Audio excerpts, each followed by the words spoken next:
July 22, 2025 84వ రోజుకి స్వాగతం, సుస్వాగతం. ఇదే రోజు సరిగ్గా 4 నెలల తర్వాత ఇదే రోజున నవంబర్ 22న మనం తెలంగాణ సోనా వరి సాగు ఈ పాటికి ఇత్తనాలు చల్లడం జరుగుతూ ఉంటుంది.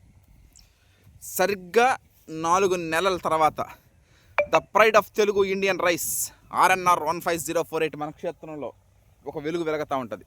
అంటే ఇత్తనాలు చల్లడం జరుగుతుంది. KNM 12368 కోనారం 12368 ప్రీ ఫ్లవరింగ్ నుంచి ఫ్లవరింగ్ రావడం జరిగింది. వచ్చే వారానికి మొత్తం వెను తీసేస్తుంది. మొత్తం ఇది KNM 12368 సేదర సిద్ధి గారు రూపొందించినటువంటి వరి వంగడం. 130 రోజులు, 130 నుంచి 135 రోజుల పంటకాలం. Flowering started. త్వరలో మొత్తం వెన్ను బయటికి తీయడం జరుగుతుంది. Thank you. అందరికీ నమస్కారం. ఈరోజు మన వరి సాగు ప్రయాణం 84వ రోజు నడుస్తున్నది. త్వరలో 100 రోజులకి మనం చేరుకుంటాము. మొత్తం మీద పైరుగాడ మీరందరూ వీక్షించవచ్చు. ఆ పైరు మీద కెమెరా దిప్పు. ఈ విధంగా ఉంది పైరు.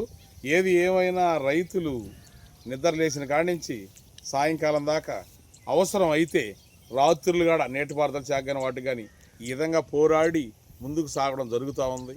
ఈ లోపల ఎన్నెన్నో ఆటంకాలు, చీడపేడ పురుగులు, ఎలుకలు నిర్మూలనలు అన్నీ ఒకటి కాదు ఎన్ని రకాలుగా తప్పించుకునే దాకా రావడం జరిగింది.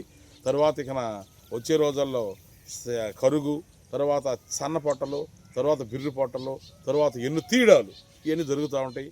తర్వాత అక్కడి నుంచి ఎన్ను తీసేసిన తర్వాత వర్షాలు లేకపోతే చాలా మంచిది. అది మన చేతుల్లో లేదు, అది ప్రకృతి సహజ సిద్ధంగా ఉంటుంది. ఈ విధంగా ముందుకు పోతూ ఉన్నాము. ఆ పనులు చేసుకుంటా ఆడాడ పచ్చిగడ్డి పోగులు కాడ చెంగోర సంచులు నీట్గా కోస్తా మా శాయి శక్తిలా నీట్గా రీజన్గా చేసి మంచి ఆహారాన్ని ప్రజలకి ప్రకృతి సిద్ధంగా అందించాలని మా వంతు మేము కృషి చేస్తున్నాము. ఆదరిస్తున్న ప్రతి ఒక్కరికి హృదయపూర్వక కృతజ్ఞతలు, ధన్యవాదాలు తెలియజేస్తున్నాము. అందరూ బాగుండాలి, అందులో మేము ఉండాలి. Okay, thank you.